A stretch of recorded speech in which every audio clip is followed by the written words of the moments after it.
ஒருத்தர் ட்ரேடு பண்ணுறாருன்னு வைங்க. ஒரு ஜாமானத்தை வாங்கி விற்கிறார்.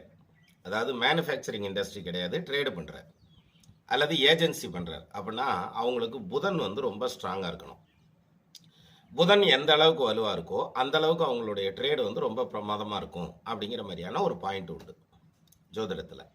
ஒரு ஜாதகத்தில் புதன் கேந்திரத்தில் இருக்கார், திரிகோணத்தில் இருக்கார், ஆட்சி உச்சம் பெற்ற கிரகத்தோடு இருக்கார், அல்லது அவரே ஆட்சி உச்சமாக இருக்கார், இப்படிலாம் இருந்ததுன்னா அவங்க வந்து சொந்த தொழில் தாராளமாக பண்ணலாம், அதுவும் வியாபாரமே பண்ணலாம்.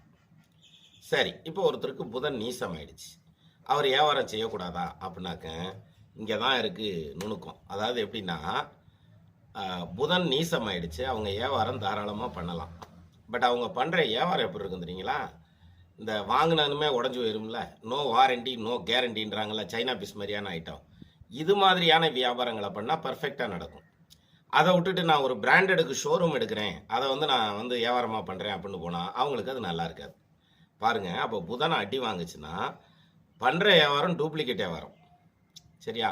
அல்லது ஏமாத்துற வியாபாரம், அது அவங்களுக்கு நல்லா வரும். ஆனால் ஒரிஜினல் ஐட்டம் பண்ண முடியாது.